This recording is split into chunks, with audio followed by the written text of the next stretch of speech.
Welcome to my YouTube channel. Nigerian governors have a lot of responsibility when they are in office, in charge of their state's budget and with access to large amounts of money. These men and women are in a position to make a tremendous change, for better or for worse. Sadly, many Nigerian governors haven't used the power entrusted to them for good. Instead, they've used their position for personal gain. Often that means stealing from the public coffers or misappropriating funds meant for one project towards another. Why these governors enjoy the lavish lifestyle that comes with wealth and power while in office? As soon as they step down from their role as governors, an investigation begins into their activities while in office. Here are some Nigerian governors who have been sent to jail after their time as governors expired. Please don't forget to subscribe. James Ibori. Mr. James Ibori served as the governor of Delta State. A judge in London handed down the 13-year prison term after finding him guilty of stealing from the government of Nigeria. Ibori was found guilty of stealing at least $250 million of public money during the time that he served as governor of Delta State. He pled guilty to the 10 charges of money laundering and conspiracy to defraud at Southwark Crown Court in London. He was then punished for his crimes. Ibori was granted a court order that resulted in his release from jail in December of 2016. He was sentenced to 13 years in prison. However, he only spent 4 of those years. Late Alamieyeseigha, ex-governor Alamieyeseigha, served as governor of Bayelsa State in Nigeria. In 2007, he was found guilty on charges including money laundering and bribery. He received a sentence of 2 years in prison after spending almost 2 years in custody while waiting for trial. He was only required to serve a few days of his sentence. In 2005, Alamieyeseigha was first detained in London, but he jumped bail and made his way back to Nigeria, disguised as a woman. Later, he was removed from office on the allegations brought against him at home, and the authorities took measures to take a significant portion of his property in Britain. On the 10th of October 2015, it was announced that he passed away at the University of Port Harcourt Teaching Hospital as a result of a heart attack. Joshua Dariye served as Plateau State Governor for a while. Additionally, he was a senator in the year 2018.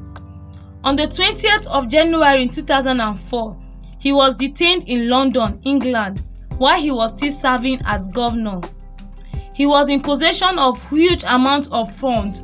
It was alleged that he stole around $9 million worth of public cash and engaged in money laundering.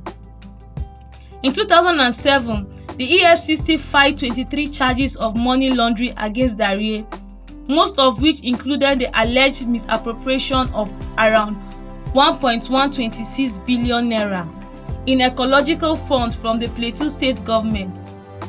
In 2018, a high court in Abuja handed down a sentence of 40 years in jail to Dariye for the allegations of criminal breach of trust and misuse of money, 1.6 billion naira, that was brought against him when he was serving as governor of the state of Plateau.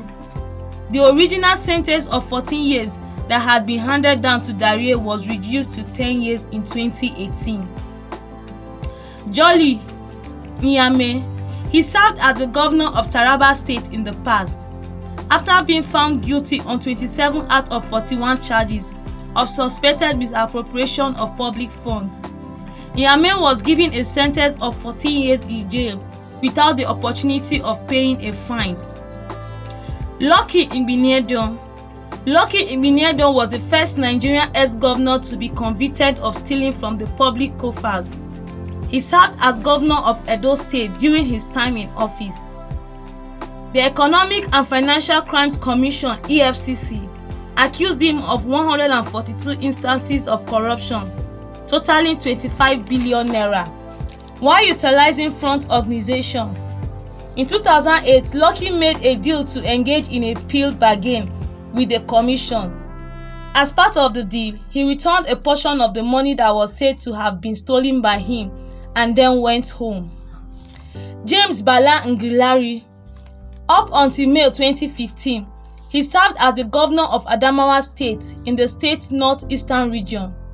He was found guilty of failing to follow proper procedure when he was awarded a contract for the purchase of 25 vehicles at a sum of 167 million naira.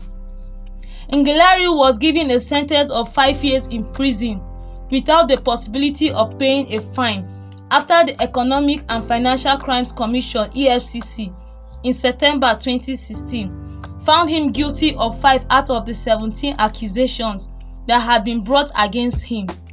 His conviction did not last long since he was eventually exonerated and released by the Court of Appeal after appealing his case. Aji Uzor Kalu. Aji Kalu was elected as the governor of Abia State on May 29, 1999, and he served in that capacity until May 29, 2007. In addition to other multiple sentences ranging from 3 years to 5 years on 27 counts, the Lagos Division of Federal High Court found Kalu guilty on Thursday, December 5, 2019, and sentenced him to 12 years in prison for fraud involving 7.65 billion naira. The other sentences range from 3 years to 5 years. The request for his release from detention at Kuje Prison was granted by a federal high court in Lagos. The appeal of the applicant was heard by Justice Mohammed Liman, who was presiding over the ongoing action of the applicant, and he ordered the release of Kalu. In conclusion, since corruption is a problem that has become deeply ingrained in Nigeria's political system, some public office holders get arraigned for corruption and money laundering, but then the case is dropped and nothing more is heard about it. Other public office holders, however, do get served, even though many Nigerians believe that such punishment ought to be more severe, so that offenders can better understand the struggles of the average citizen. As our nation continues to make progress with the rule of law, hopefully we will see fewer and fewer of these instances in the future.